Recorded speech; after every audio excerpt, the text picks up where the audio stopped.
A lot of guys have a collection with the same brand or chassis, and I wonder why that is. Is it knowledge, sentimental, loyalty? Maybe it's all three. Let's go meet Jeff Jackson. He's the IH guy around here. He'll say he's an enthusiast, but I'll say he's an expert.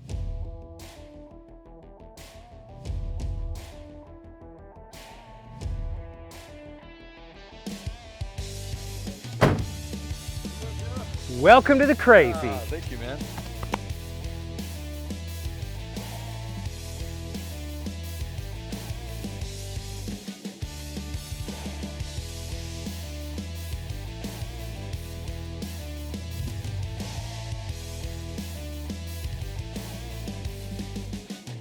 Why do you think, and I've got my own ideas why, but why do you think they've gotten so much more popular in the past, I don't know, 5-10 years?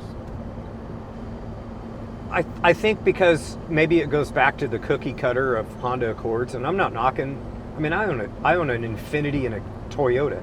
They're great machines, but there's millions and millions and millions of them. Something like this is unique and unusual. Everybody hates the word Bronco if you got a Scout, but like, they were so expensive. Scouts were dirt cheap. That's part of it but too. Now, I think guys got priced out of it. Yeah, right? It's like, I want something like that, but it's too expensive. What can I get? Oh, what's this thing? Well, when I was a kid, my high school parking lot was full of these. Oh, really? You could buy these things for $500 yeah. all day long. Like, it's nice, not done up like this, but rust. It'd probably be 40 grand now, today. All sure, of it. You know? Every bit of it. So, the plate.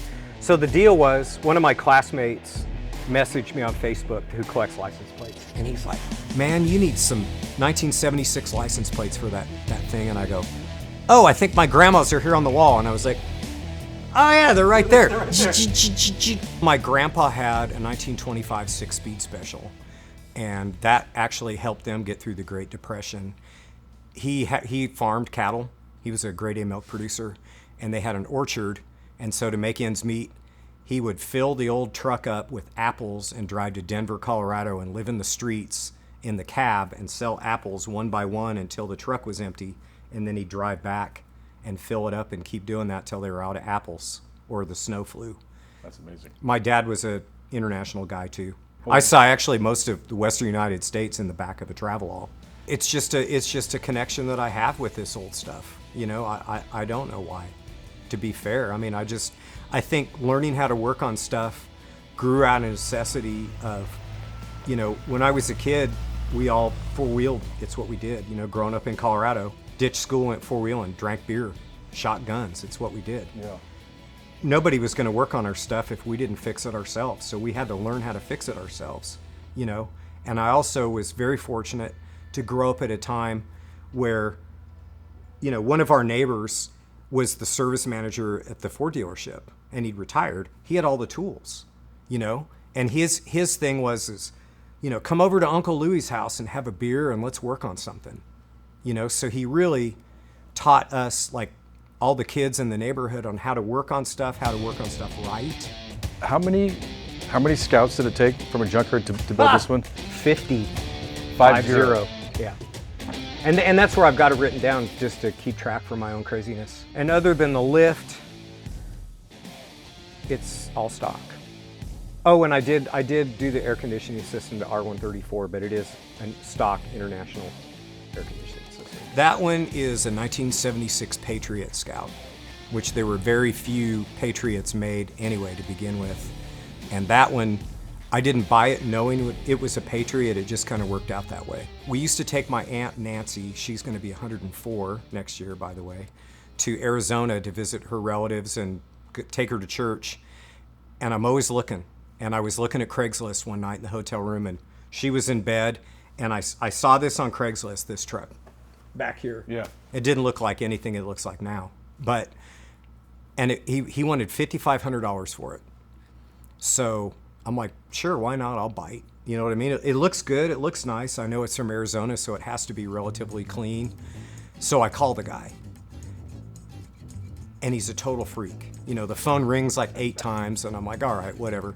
And this guy picks up, and he's like, hey, are you calling me about my Scout? And I go, I am. And he goes, okay, well, I'm going to tell you right now, if you're gonna beat me up about the price, he goes, I'm gonna hang up on you right now, and I've got your phone number, and I'm gonna block your number. And I'm like, okay. And I just kind of laughed a little bit, you know. And he goes, so I need to ask you a few questions, you know, if you're interested in my Scout, to see if you're the guy for my Scout. And I'm like, all right, sure, whatever. So he's like, how many of these do you own? And I'm like, I don't know. I don't know. You know? Because you legitimately didn't know. I didn't know. You know what I mean? And he goes, all right, that's a good answer. So how many have you owned? And I'm like, I don't know. You know, it's just you A know, lot. When I see them, I buy them. You know, because I'm an enthusiast. And he goes, that's a great answer. You know, and he asked me a few more questions. You know, kind of along those lines. And he goes, you know, you seem like a nice guy, but there's a few other guys that I'm talking to too. So don't bother calling me back because I have your number. But I'll call you if you kind of get to the next level. And I'm like, okay, whatever, you know. I wasn't really looking for a truck anyway. I just saw it, you know. I didn't have that much involved in it. So he calls me back, you know, a few days later, and he's like, okay, so I need to ask you a few more questions about this truck. And I'm like, all right. And he goes, what do you think you're going to do with it?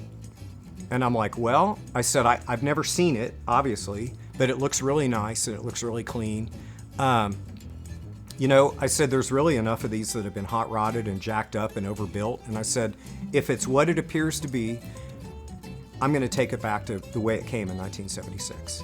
And he's like, man, that's a fantastic answer. He goes, you know what? I got another guy I'm going to call, and I may call you back, or I may not call you back, or, you know, but you're like in the top 5. And I'm like, Okay. sure, whatever, you know. So, you know, a few more days go by, or weeks or whatever. And then he calls me back and he goes, hey, so how are you going to come and get this Scout? And I'm like, well, it looks like it's pretty decent and it looks like it'll run. And I said, I can probably fix just about anything if it goes wrong. I said, I think I'm going to fly in and drive it home with my friend Mike Moore. And he goes, wait a minute. You know Mike Moore? And I go, well, yeah, he's one of my best friends. And he goes, I get all my stuff from him at Scout Co. He's like, the truck's yours. Tell me when you're coming. And he goes, I don't know about those tires, so if it's okay with you, I'm gonna go ahead and put brand new tires on it so you guys get home okay and you get there safe, and it's no extra charge. I just want to make sure you guys are good and you're safe, and let me know when you're coming in and I'll come and pick you guys up at the airport.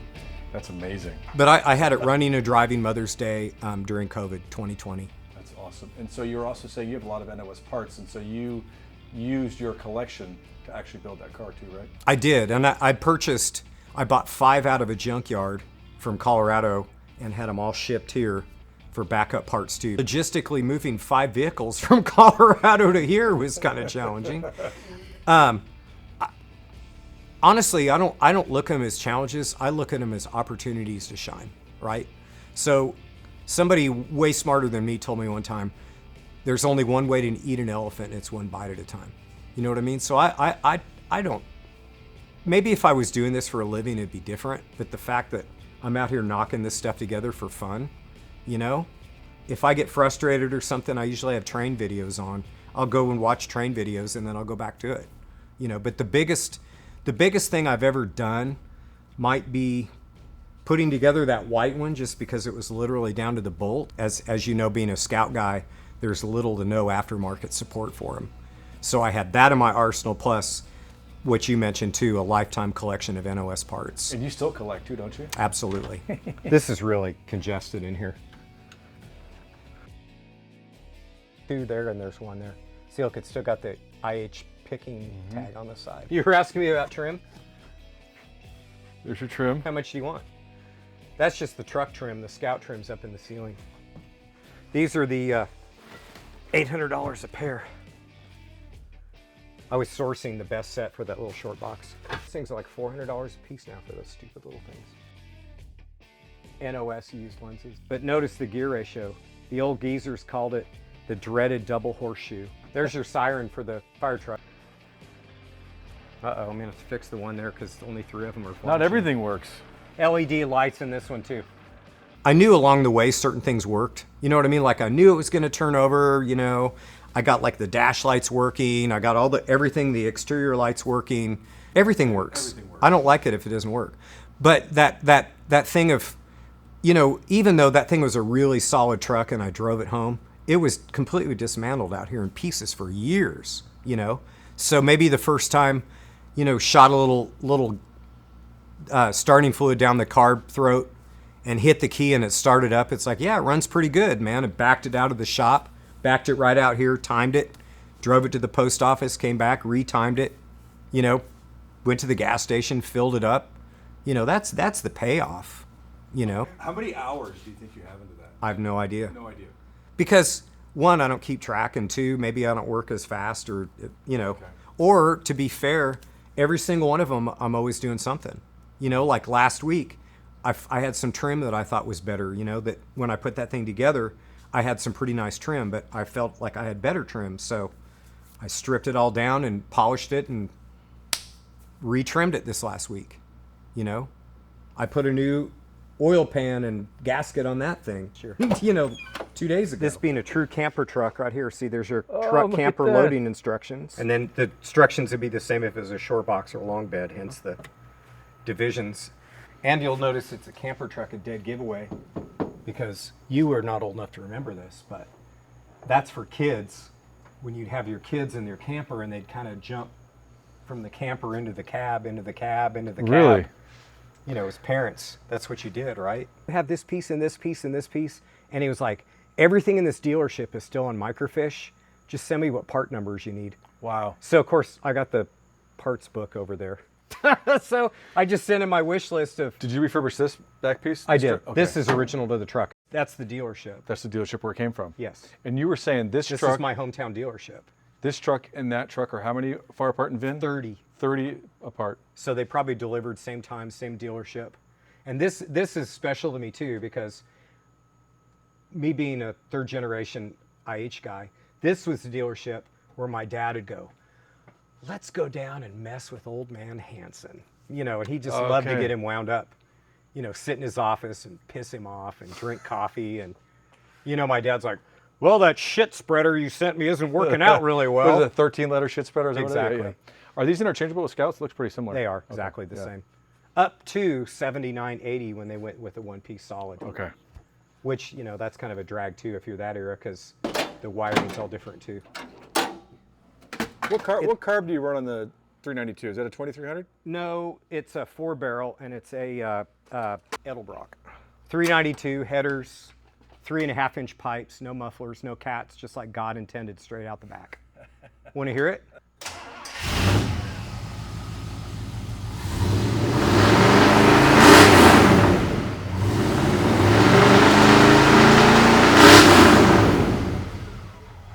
And your dash, I mean, is it... Yeah, Perfect. it is perfect. Where'd that come from? This dash pad came from Jason Rodale. Rodale Brothers had that. Did you use any sound deadening, or no, you don't do that? Oh yeah, I did. you did? Oh yeah. Everywhere, like floors? Floors, hush mat. Yeah. Kill mat, or there's all kinds of different, yeah. And I put double in the floor because sometimes I like to drive barefoot. So it's not too hot. No, exactly. Or flip flops. How are did you have to do the pans in here? No. No. They were perfect. Okay. Everything was perfect. I mean, I hate to say that. Everything is perfect. So the deal was, when I had this sandblasted to bare metal, the guy out at the sandblasting place who does these for other guys here in this area told me, he goes, I'm going to find rust in that truck. And I'm like, there's no rust in that truck. And he goes, I'll bet you $100 bill. And I'm like, okay, there's no rust in the truck. So when I went out to pick it up, he just came out and he came right up to me and tucked a $100 bill in my pocket and goes, we're not going to talk about this again. I go, Wow. I've never... but, so when I retrofitted the air conditioning system, that's an R134 compressor. You know that whole term, oh, you could eat off of it, right? I mean, I think you could. You could, but please don't. No. I don't like crumbs. They attract the vermin. If you wanted to like make out with your girl, it's like you could pick the shifter up and it'd rotate around to the front of the dash.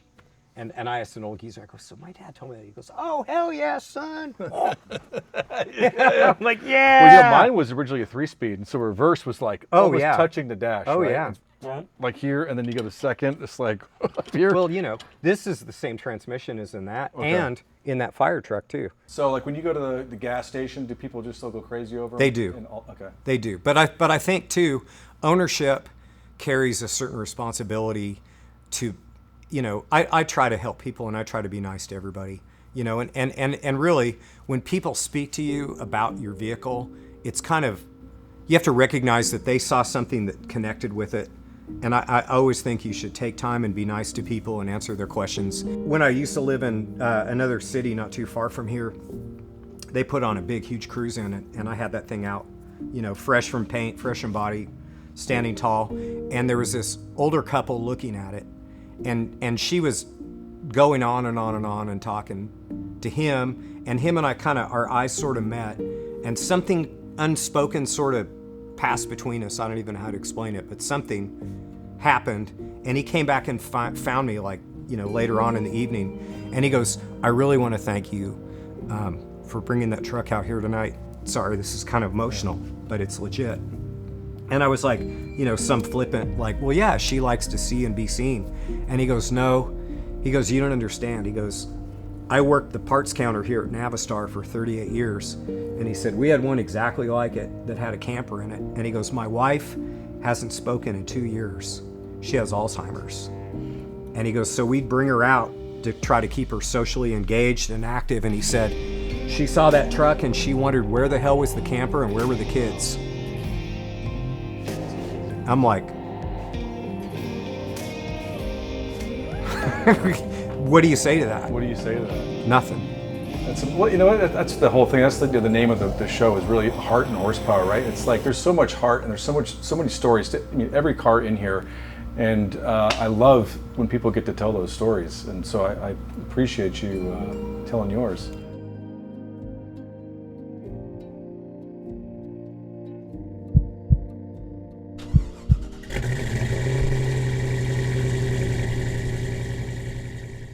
And then, yeah, I drove it out to Colorado this last Easter weekend. I saw a pretty cool picture, and you were at like, what, 14,000, 15,000 feet with that thing? Well, you know, the best thing that I've ever did for that truck is I put a Holly Sniper on it.